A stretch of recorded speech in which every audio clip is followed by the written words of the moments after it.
For those who are new to the channel, I have 3 cardinal rules I try to build my content around. 1. Don't speak authoritatively on subjects about which I'm not an authority.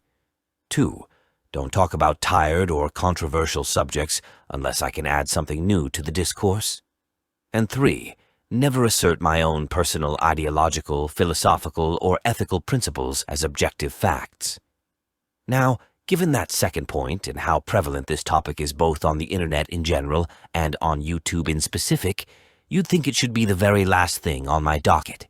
However, I make it mostly in reaction to a recent TED Talk by Scott Galloway, How the U.S. is Destroying Young People's Future.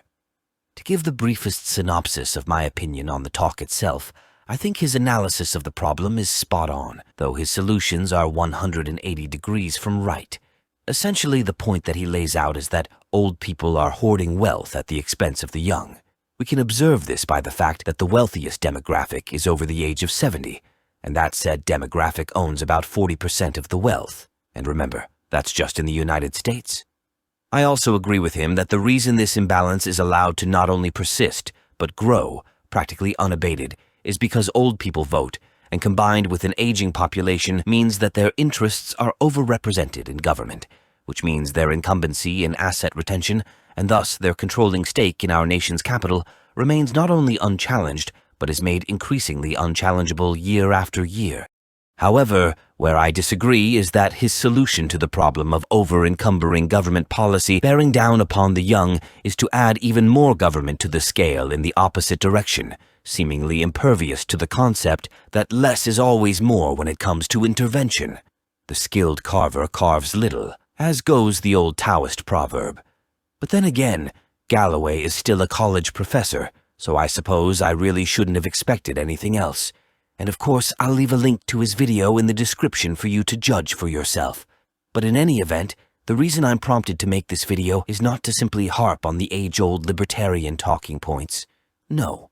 I mean to address the issues that Galloway left out of his equation, that of lowered births per capita leading to a perverse paradox of inflated expectation and diminished potential for the youth. What does all that collegiate nomenclature mean in real English? Very simply, when people, namely baby boomers and Gen X, only have on average 1 to 2 children per couple, they naturally tend to invest more and want to risk less per child, as each one represents at minimum 50% of their total legacy. So this is why people coddle their children more and why there's insistent pressure on the newer generations for excellence. Because nobody wants to be told that their sole legacy is average, let alone below average, even though by definition most are, on account of that being how averages work. There will never be a shortage of people who'll get mad at someone who says that most parents don't actually care about their kids, but judging them solely by their behavior, it is the truth.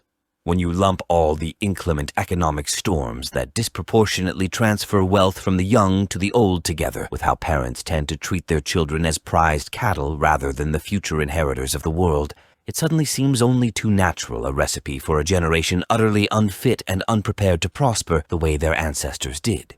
Not only are they deliberately insulated from any form of test that might reveal their inadequacies, and by extension the inadequacies of their parents, they're also kept ignorant of the most prominent worldly issues because their parents are too weak, timid, or simple to address them.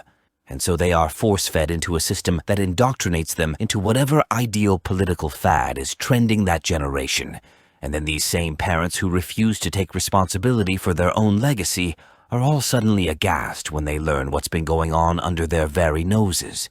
And that's all to say nothing about how people are actively disincentivized from even having children in the first place, both by rancid politics and perverse economics. Overpopulation is killing our planet, they'll cry. But that's just an excuse. The real reason nobody actually cares about the children is because they neither vote nor pay taxes. This is why you've never heard of a Children's Rights Act. Only the parents' rights matter, because they're the ones the politicians need to pander to come election season. Not to mention how employers would rather pay for employees' abortions because they're cheaper than maternity leave. In short, we failed our youth for the same reasons we failed all other aspects of our civilization. Short-term gains trump long-term sustainability. People would rather profit off of problems than fix them because most of them will be dead and gone by the time that rancid fruit falls on our heads. Just because it amuses me, I think I'll end this video off with this quote and see if anyone can guess where it's from in the comments section. And JD, as much as I genuinely love and appreciate your encyclopedic profundity, please try to contain yourself this one time and give other people a chance to answer first.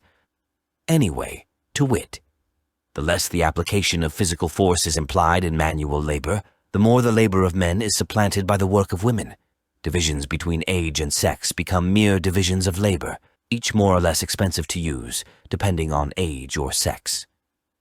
And with that, as always, until next time, stay safe, stay sane, and good luck out there. God knows you'll probably need it. Peace.